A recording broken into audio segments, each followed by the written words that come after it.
1, 2, 3. Trust me. We know. We know. We know. Yo, what's up, what's up? Look, this is Lee Knows Podcast. We're switching it up a little bit today. I am outside, we are outside. I am sitting with the one and only Lynnie Rogers, the author, Lynnie Rogers, of The Party's Over. Her brand new book just came out. I mean, how does it feel to be called the author? It feels good. It feels good. It's different because I'm usually called other things like a party girl, but I love being called an author. What made you want to write this book? What made you want to put it all out there, first and foremost? Lonnie, life made me want to write a book. It started off as a journal, and in therapy, my therapist actually told me, it might be a cool idea to turn it into a book. So I just took that and ran with it.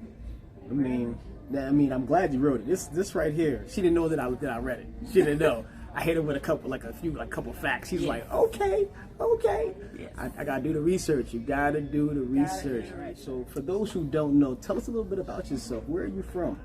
Actually, I was born in New York. A lot of people don't know that I was born in Long Island, New York, but I don't really claim New York because I moved to Marietta, Georgia when I was 3, maybe 4 years old. So, North Atlanta, that's my home. That is my home. Okay, so Long Island, shout out to Long Island. GA, I've never been to Marietta, but don't sleep on Cobb County now. but I've been to Georgia. I've been to Georgia frequently. And in the book, you stated that you are the youngest of 4 sisters. I am. How many siblings do you have in total? On my mom's side? Just in general. My mama had 4 girls. My dad, I think it was like 13, 14. Sheesh. Yeah. Daddy was late as that. Might still be counting. Ain't no telling. So, the title. Yes. Why The Party's Over? Why that title? Party Over pretty much resonates with me because I'm known as a party girl. All my life, as far as I can remember, maybe starting at like 15, I was in the club, I was sneaking out the house, everything. I just was down for a good time. So when people look at me, that's what they think of. But honestly, Party Over is about just laying boundaries and not letting people celebrate during your sorrow. And the party's over for everybody who I didn't want around me anymore. The party's over is for just growing and, overcoming trials and tribulations and life after death. It's just like, all right, enough is enough. Like, the party's over, okay? Like, I mean, I can relate. The party's over for, as soon as you have a kid, the party's over. Party's over. As soon as you become adults, the party's over. For those of you who are able and still getting taken care of by mommy, daddy, kudos to you. Once you become an adult, the party's over. Okay. But as soon as I opened up your book, which I love, as soon as I opened it up, is a quote by Martin Luther King in here, and I'm gonna read it. I'm gonna read it for everybody. Our lives begin to end the day we become silent about things that matter. Why this quote? Because a lot of people tend to keep things to themselves. They don't speak up. They let people treat them any kind of way. They let certain situations happen and they might not agree with them and things don't get resolved. And if it matters to you, speak up. You know what I'm saying? Like, a lot of things can trigger and cause all type of emotional tear on somebody, and it's not fair to just keep hiding and keeping quiet. You just gotta speak up, and because it matters. It matters. You gotta lay the line. And she's speaking 100% the truth. Yes. It matters if you speak up. You matter. You should always speak up. Never hold it in, because you can't move forward. I was just about to say, that's the only way you'll be able to move forward. You can't move forward if the past is holding you back. But these titles, though, of each chapter, I mean, you put a lot of work into this book. I did. You put a lot of work into this. First one, blood. Now, I automatically thought, as soon as I saw that title, blood thicker than water. Okay. So blood, I thought of family. And as I started reading it, it was about the family. Just give us a little excerpt of the first chapter. Like, what made you start there? Because I was the youngest, well, because I am the youngest out of 4 girls, it always seemed like I was the only child, because me and the next sister is about 11 years apart. So when we became adults, or when I became of age, she was already an adult and she was already out the house. So it just always seemed like I was alone. And because I was raised differently from them, they always seem to bicker at me about, you know, not doing this or doing this, or not getting that or getting that, because that's just how I was raised. I didn't get the mom that my older sisters got. So they used to fault me for it. Oh, no. And it was just really just a lot of background and just a little information about how I was raised and my upbringing. I mean, I can relate. My sister and I were about 7, 8 years apart. So she got the mom that I didn't get. She got the energetic mom, a hustler. Right. I got the laid back, too tired to do anything mom. I got away with murder. I'm just throwing it out there. I got away with straight murder. I used to get away with everything, and my sister hated it. She's gonna see this right now, like, he's absolutely telling the truth. It was tough, because they used to call me, you know, lazy, and was wondering why I was never doing anything, because my mama never made me do it. And as I read into that chapter, we went through similar things. Grew up on food stamps. I used to hate it. This is before EBT. This is when you had a booklet and you had to open it up and With pull the out. vouchers and Oh stuff. my gosh. I used to wait until everybody left the store to go in and buy something when I had that little booklet. I mean, so I read that. Grew up in an unpolished area. You grew up pretty poor. And I can relate to that as well. Can you touch on that just a little bit on how that was? I actually never thought food stamps was a bad thing. I look forward to every whatever day of the month, and we was going shopping, because I knew I was going to get everything I wanted at the grocery store. So I never had a problem with it. But as I'm an adult, I see how people always down it. But True. But I like it. You know, I'm not faulting my mom for getting food stamps, but that's just how we were raised, and I just knew, don't go over this amount, because that's all we got. Oh boy. And don't get nothing too expensive. We had to get the generics. And that's what I disliked about it. You couldn't get Honey Nut Cheerios. You just had Cheerios. Yeah. Or O's. You just got the O's, the big Honey bag, Brown, the honey bag. loops. You couldn't afford the box. You got the bag. Speaking, I'm turning the book around. You got this amazing photo right here. What made you choose this photo? It's so elegant. It's so grown. It's just different. It screams grown woman to me. And this was when you were uptown. Yeah.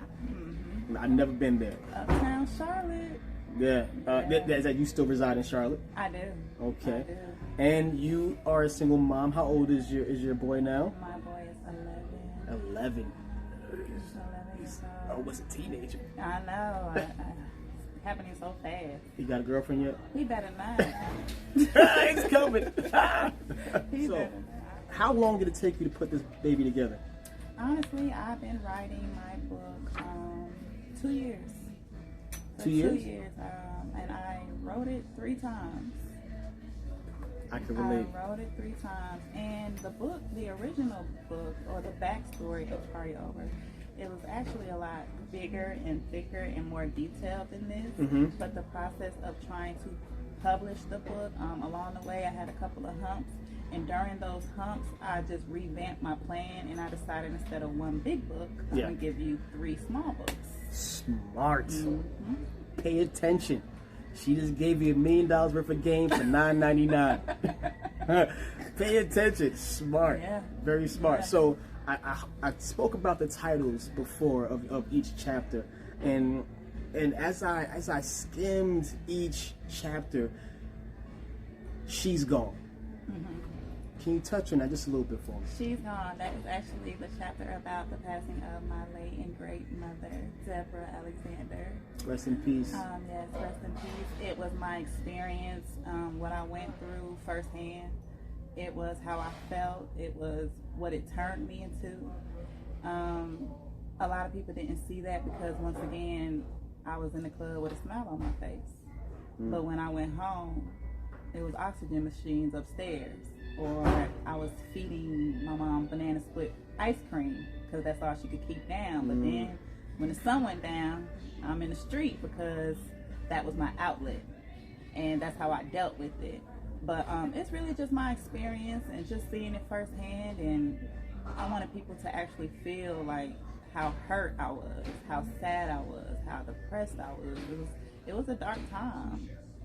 Party's over. Yeah. When did the party's over, when did that click for you? Was it after your mom's passing? Yes. Okay. Yes. Okay. Yes. Because we used to hang out a lot.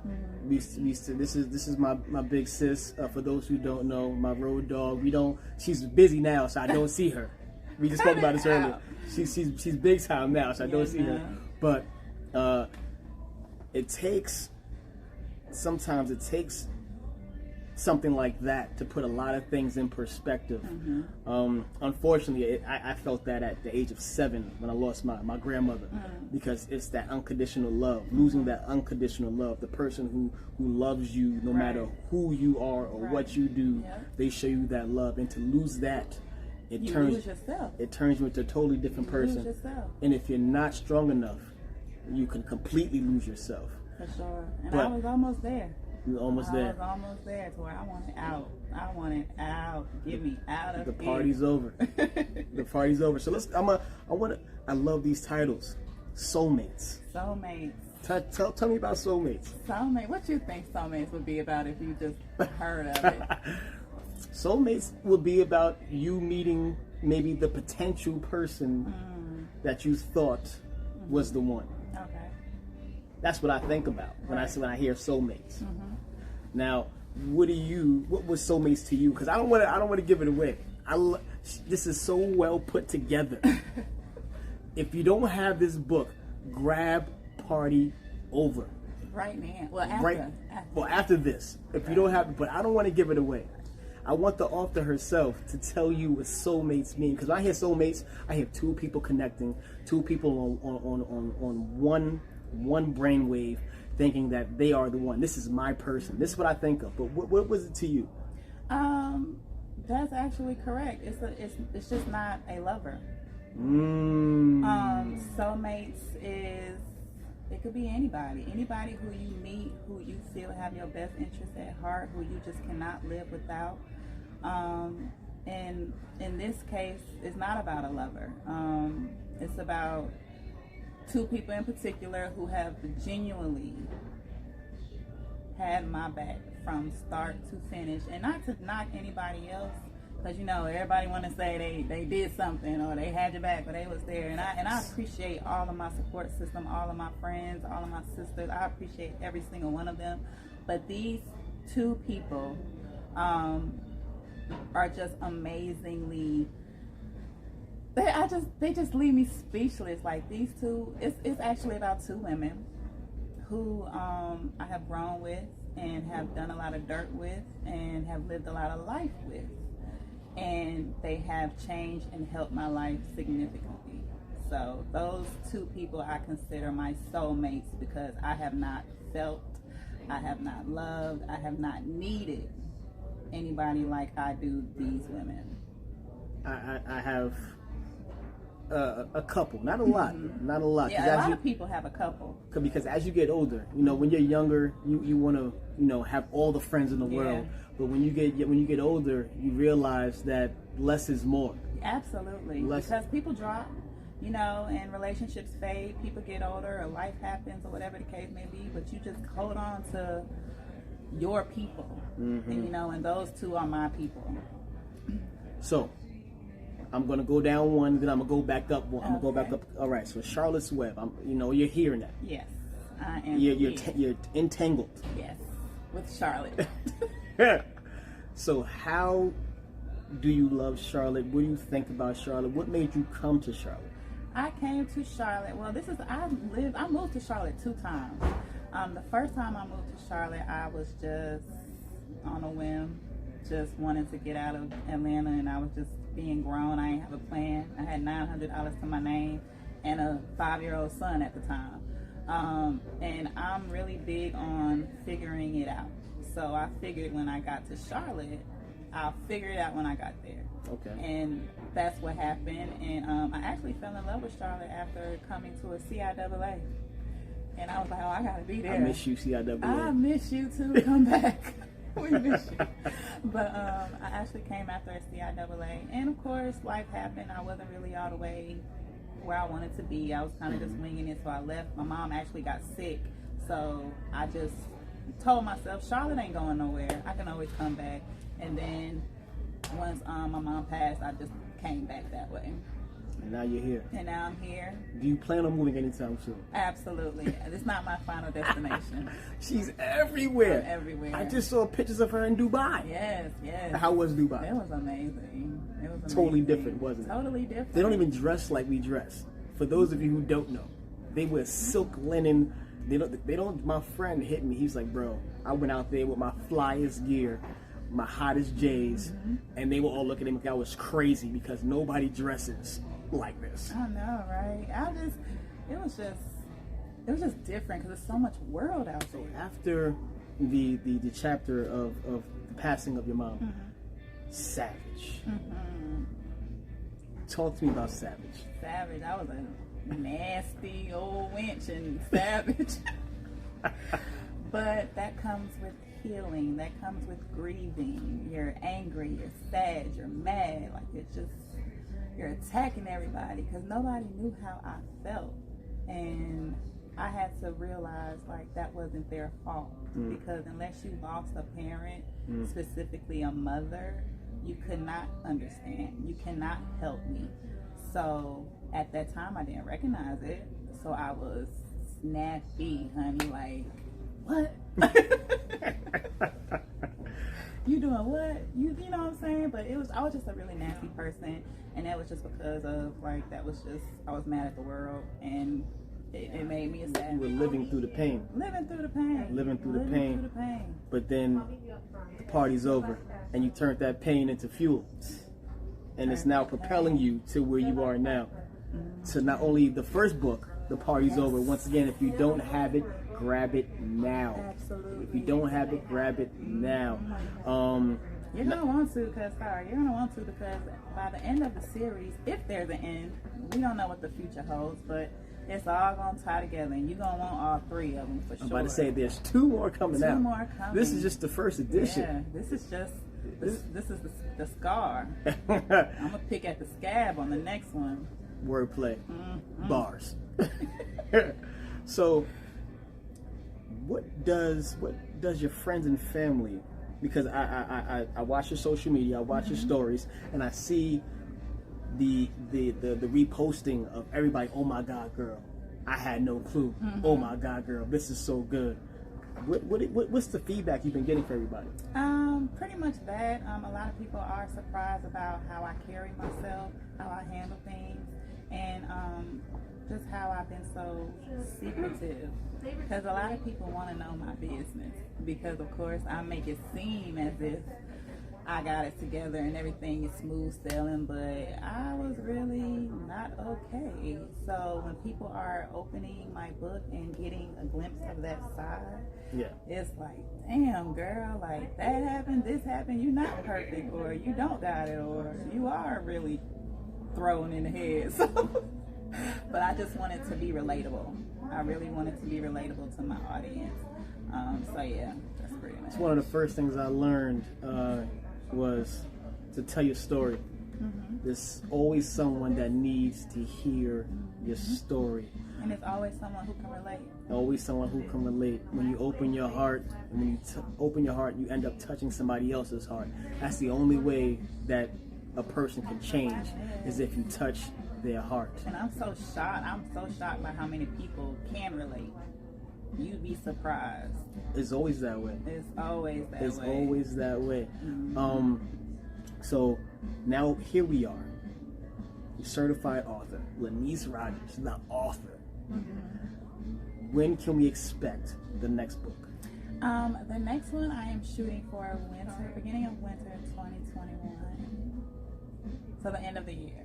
And Are you able to give the title out of that? Are you see holding it in? I'm gonna wait. I'm gonna wait. I actually was gonna say something. I was gonna display the title at the end of this week, but I'm gonna wait. Oh man, I don't want to get people too excited because then they're gonna be like, "When's it coming out? When's it coming out?" I'm like, "No, let's focus on this one first." That's right. Focus on The Party's Over. Get it right now if you do not have it.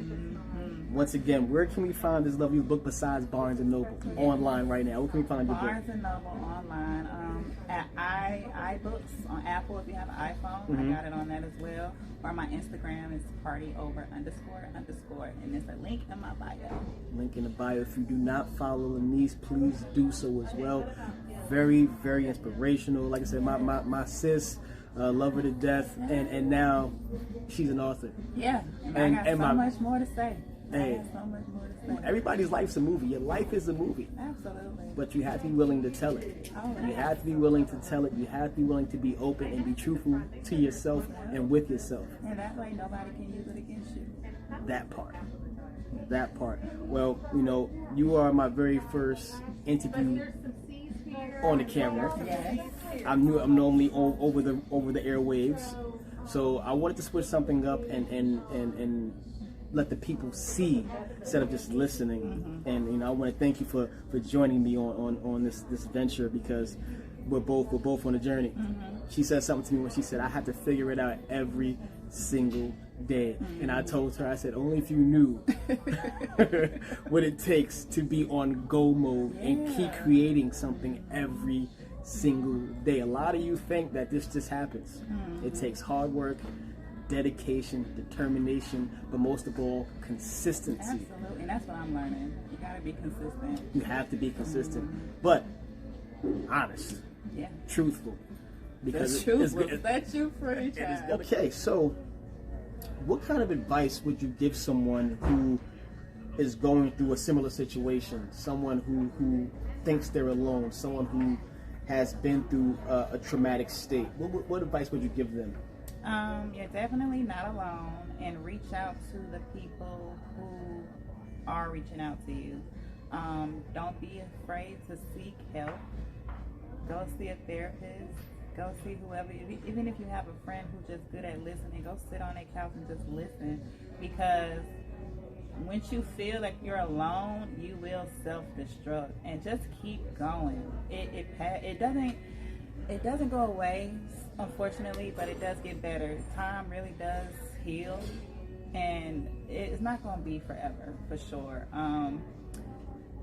And surround yourself with like-minded people, and get rid of anybody who does not mean you well, no matter the relationship, no matter the length of the relationship, no matter of how you feel about this person. You gotta get rid of any negativity in your life by any means. And I 100% agree. Something I always say, sometimes you think that holding on is what makes you strong, but it's actually letting go that makes you stronger. Ooh, you better come through. Don't be gassing me up. That part. That's no, it but right it's 100% the truth. You're not alone. Like I stated earlier, there's somebody that always needs to hear your story, because you'll be surprised who is going through exactly or something very similar to what you're going through. Yeah. It doesn't matter if you're a man, a woman, if you don't want to identify with the gender. It doesn't matter who you are. If you're going through a similar situation, reach out to someone to talk to them. You can't let life beat you. You gotta be life. You know what I'm saying? Because there's so much more to live. There's so much more out there. There's so much more to look forward to. And if you just dwell on the negative and the bad and the sad, you're gonna stay there. And I made the conscious decision that I was not gonna be sad no more. What was like one of the first steps that you took to start making that 180 turn? Therapy. Can we normalize therapy? Therapy. Let's talk about it. Can we normalize therapy? Can we normalize There's nothing therapy? wrong with going to therapy if it's going to help you become a better person. It changes the perspective on things. And they pull out things that you would have never known was deep inside of you.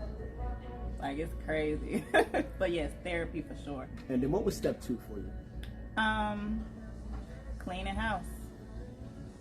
get rid of anything and anyone who don't mean Somebody no said, if you good. didn't know what she meant, she didn't mean literally. Yeah. She meant her surrounding, cleaning her world. If they're not on the same level, same mindset, if they aren't pure with their intentions, if they're negative, these are all things you have to take into play in order for you to fix your life and achieve your goal, and for you to live the way you want to live. I'm not gonna go 1 through 10, but let's go top 5. So that was 2. What would you say was your third move? To do what makes you happy.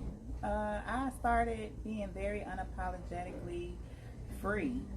I stopped caring what people was thinking about me or what people were saying or how people viewed things. I just stopped caring because as I got older, can't nobody live my life but me. So if it was making me happy or helping me or benefiting me, I was gonna do it, and I didn't care what nobody thought about it. Accountability mirror. You have to hold yourself accountable. Yes. No one else lives your life but you. You have to hold yourself accountable. I dig that 100%. So, next step. That was 4? That was 3. That was 3. So number 4. What would you say the And fourth this is step? like no in specific order. No. All right. So what was the 4? You say number 4 was. Okay, number 4, getting closer to God. For sure. I started going to church. I got baptized. I started having a personal relationship with him that was only meant for me and him. But I definitely got closer to God for sure because he was definitely the only thing that was going to help me heal. And you don't have to be a church goer Right. to get closer to God. Be clear. And you don't have to be a Christian, a full life. I'm not perfect, but I always put him first for sure. Be clear. When I get up in the morning, as soon as I'm able to open my eyes, I say thank you. When I'm able to put my 2 feet on that ground, I say thank you. Absolutely. Make sure that you are grateful and you get closer to God. Because you trying to control your life is only going to make you crash. Take your hand off the wheel. Yep. Let him do what You can't control everything. Let him do what he's supposed to do. You're here for a reason. Let him show you why. And last but not least, what would you say that 5th move was that made you turn into that 180? Appreciating my support system and my role as a mother, because I still had work to do. I still had to get up and be a mom. Even though my son, and I mentioned him, he witnessed firsthand how tore up and out of this world I was. So I had to be around people who just made my soul feel good and who had my best interest at heart and who loved me and my son for us, no matter how often we talked, no matter what I could do for them or what they could do for me. I just surrounded myself with just good people. Good people. I mean, what she's saying is 100% the truth, because if you do have someone you care for, whether it be your child or your sister or brother or son or daughter or sibling, anybody, if you have someone you care for, they're watching your every move. We tend to forget that. Yeah, and I had to acknowledge it. I had to acknowledge that he was watching, and it could impact him. And I didn't want to be the reason why he was torn or messed up when he gets older. So. Even though they're not saying anything, it doesn't mean they're not going through anything. Yeah, and I know my baby was going through it, honey. I know he was going through it. And the older they get, the more questions they're going to have. So don't forget, if you have someone you're caring for, they're watching you. And answer those questions. And answer those questions, honestly. Honestly. Even if it hurts. And I had to learn that as well. Because I was always trying to keep everything from him. Trying to protect him. Trying to protect him. Right. And now he's 11, and he's a very mature 11. He has questions, and now I have to give him answers. Yeah.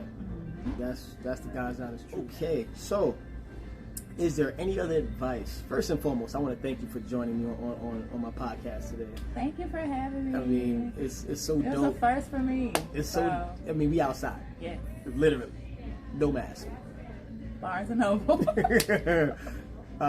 It's so great to watch your friends and family win. The party over.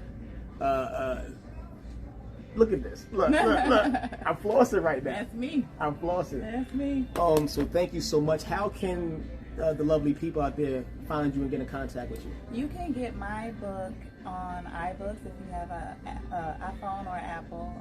You can get it at barnesandnoble.com. You can also follow my Instagram at partyover__, and I have a link in the bio which is going to lead you to a website that you can purchase the paperback or the ebook.